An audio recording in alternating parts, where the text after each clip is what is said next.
Et si je vous posais une question, crédit pour votre business top ou flop?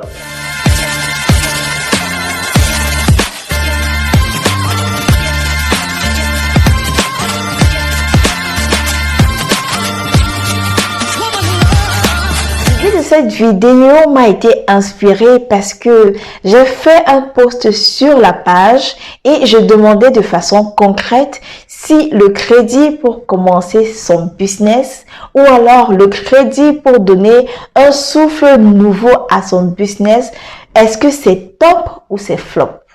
Beaucoup de personnes étaient mitigées dans les commentaires et j'ai tenu à partager avec vous le commentaire d'un abonné qui m'a particulièrement interpellée.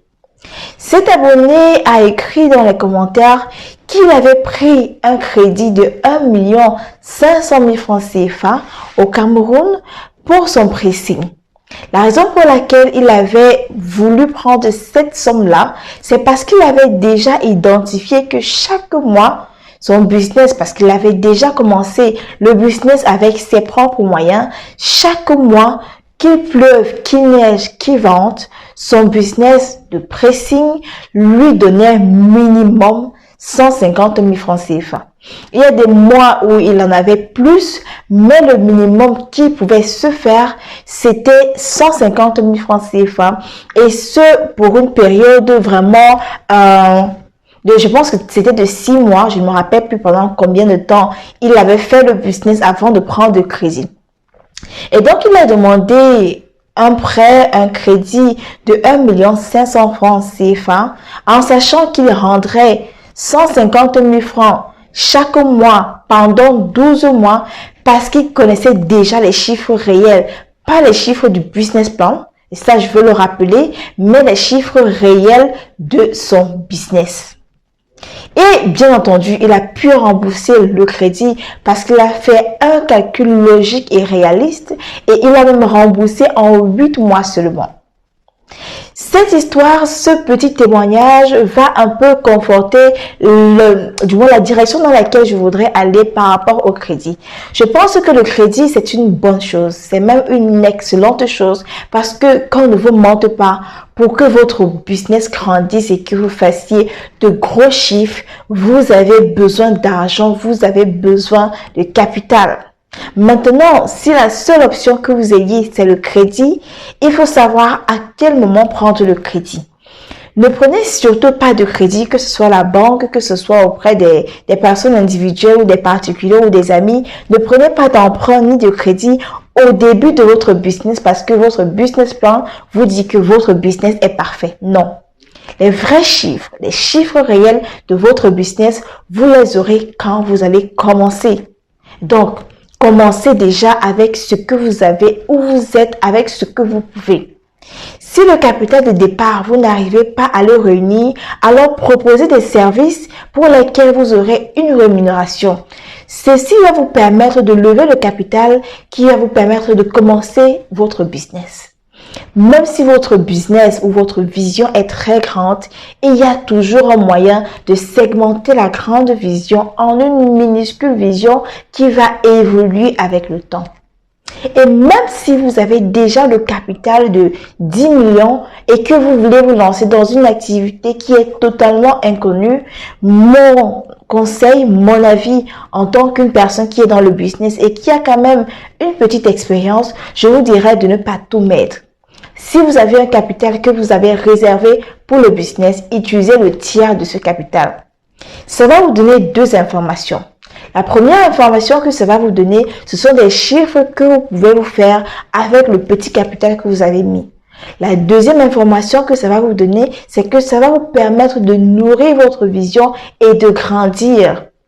À ce moment-là, si vous voulez prendre le crédit, c'est parce que vous avez déjà fait un calcul raisonnable, logique, avec des chiffres concrets et que vous avez effectivement testé le marché. Et quand je parle de tester le marché, et encore j'insiste, je ne parle pas du business plan, je parle d'effectivement tester votre marché.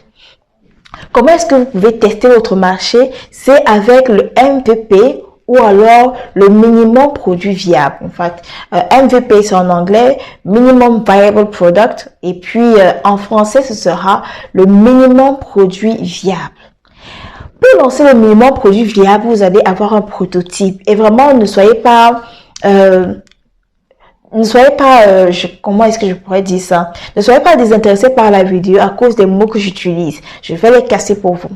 Donc, le prototype, c'est l'idée, en fait, qui est mise sur pied et qui est vendable.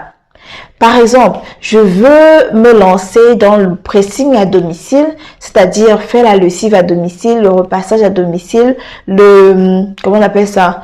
La collecte de vêtements à domicile pour les clients et ensuite faire le pressing à domicile. Qu'est-ce que je fais? Je lance d'abord mon MPV. Comment je lance mon MPV pour ce style, ce type spécifique de business? Je commence par un flyers. Je structure tous mes services que je voudrais proposer. Je commence par le flyers que je vais poster dans différents groupes où les gens recherchent ce type de service-là. Lorsque j'ai fait ça et que j'ai une certaine clientèle, alors avec l'argent de mon service que j'aurais lancé, j'achète plus de matériel pour proposer encore plus de services. Et si je me rends compte que l'activité fonctionne plutôt bien et que je veux évoluer du pressing à la maison avec la main à des machines, à ce moment-là, je peux prendre un emprunt, un crédit ou alors proposer à une personne de s'associer financièrement à moi pour mon business afin de grandir. À ce moment-là, je peux passer du lavage à la main au lavage à la machine. Je peux passer ensuite du lavage à la machine à un local où les personnes pourront effectivement venir déposer la marchandise. Et je grandis de façon crescendo, de façon croissante avec les chiffres réels du business. Ne prenez pas de crédit pour une activité que vous ignorez, que vous ne connaissez pas. Encore pire, pour une activité dont une autre personne est venue vous parler. Nous sommes parvenus à la fin de la vidéo. J'espère vraiment qu'elle vous aura aidé, qu'elle vous aura inspiré et surtout qu'elle vous aura motivé à savoir à quel moment prendre le crédit. Ne vous méprenez surtout pas. Le crédit, c'est une bonne chose.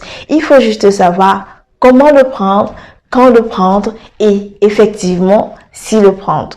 Si ce n'est pas encore fait, abonnez-vous à ma chaîne YouTube afin de ne rien rater de mes vidéos et surtout d'être inspiré pour faire le business.